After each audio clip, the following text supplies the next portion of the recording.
Hi, I'm Tim. Welcome to our channel, and thanks for logging on. If you enjoy these videos, do me a favor and subscribe to our YouTube channel right here at Watchbox Reviews. I would really appreciate it, and I promise to update daily. If you love this watch, you could see it and you could purchase it on our website, thewatchbox.com.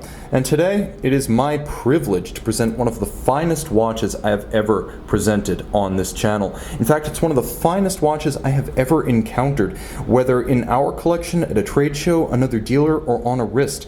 This is the mid-90s 50-piece limited edition Audemars Piguet Royal Oak Quantieme Perpetuel openworked. This is reference 25636ST. That's right, it is the jumbo Perpetual Calendar skeleton in steel. Does this watch have it all? It does. 39 millimeters, it's the traditional Gerald Genta jumbo case size, and as you can see looking at the watch in profile, it is slender, 9.2 millimeters thick. If you measure the watch lug to lug, like every Royal Oak, it wears larger than its stated size.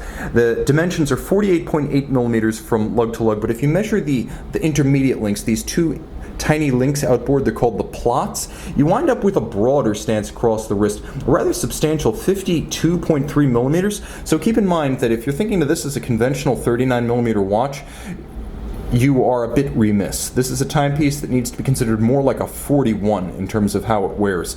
That said, oh my goodness, the pleasure of wearing it. The watch has a trigger release bracelet that is delicate, comfortable, almost silken, the way the jumbo bracelet always has been. As you can see in profile, this is a conventional Royal Oak with all that entails, and I mean that in the best possible sense. You have that hand-finished flared bevel that expands from the mid-case, swells over the lug hoods, and then continues perfectly aligned along the individual links. You can see the ends of the intermediate links are polished on their interfaces, a detail you only notice as you roll the links through the light. Satin finish from the lugs across all the links. There is a vertical satin finish on the flanks of the individual links, which is an unusual look, but one that Audemars Piguet has made standard across Royal Oak since time immemorial. The removable links are fixed by screws, and as you can see, this is an older version of AP's deploying class. Before the logo style, you had a single fold that was polished internally and included a trigger release, a single trigger release externally.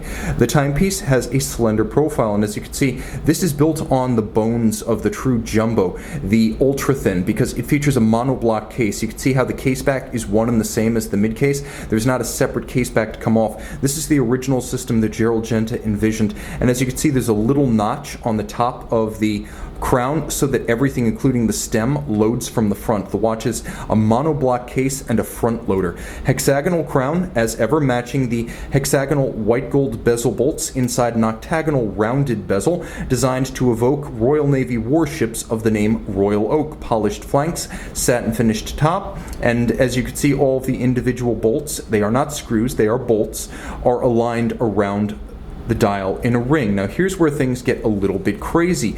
The conventional Audemars Piguet 2802 Perpetual Calendar module has been skeletonized, as has been the underlying caliber 2120. So you have the ability to see this incredible free-floating complication, and it's just a nest or maybe even a canopy of levers and wheels and springs and evacuated bridges with the registers for the month, the date, the moon phase and the age of the moon, and the day of the week. All of this blazoned on the dial side of the watch. It is scintillating, and that's before we even get to the floating scale outboard against which you read the baton lacquered hour and minute hands. Note how the hour and minute hands have been minimized so that they melt away and leave the work of art below completely unobstructed.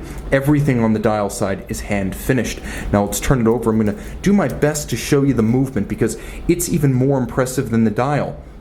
The movement is completely skeletonized and freehand engraved. Now this was originally the Jaeger-LeCoultre 920 Bausch, as designed for Vacheron, Patek, and Audemars Piguet in 1967. It's the movement that powered the original Royal Oak 5402, the original Nautilus 3700, and the original Vacheron 222 sports watch. Now, Audemars Piguet now builds this movement in-house, and when this watch was made in the mid-90s, Audemars was a 40% stakeholder in JLC. They actually owned most of the company. The other stake was held by a German holding firm. So you can see there is a rotor that it actually sits on a beryllium ring. The beryllium ring rolls on 4 ruby bearings, so you have this full supporting ring to mount the rotor so the rotor won't crash into the plate and the bridges. So you wind up with a very slim construction. Automatic winding with a 40-hour power reserve. It beats away at the extremely quirky and vintagey 19,800 vibration per hour rate. It is adjusted in 5 positions like a chronometer, and it pivots on 38 joules. As you can see, the rotor itself is exquisitely freehand engraved and skeletonized with an Audemars Piguet logo actually cut into the rotor, and you can see the 21 karat mass fixed in place by 4 black polished screws. All screw heads are black polished. The edge of every skeletonized bridge and plate is mirror rounded, so it has that chamfered mirrored bevel on the outside. Back in the day when JLC was 40% Audemars Piguets, this was Audemars Piguet fully leveraging the relationship. Now the watch is a mid-D series, so mid-1990s is the approximate time frame. This is a scarce piece, as you can see, individually numbered out of 50, stainless steel, so the true connoisseur's metal, and being a scarce and beautiful rendition of Audemars Piguet's classic watch. If you are a connoisseur of the brand, or you simply want to collect monumental watches, your Nautilus, your Royal Oak, this has to be your Royal Oak. So this is a timepiece that I recommend to just about everyone who can wear it. 20 meters water resistant, so it's not a swimmable watch, but really, you have to be soulless to take this thing in the water. See it and make it yours on the Watch Box.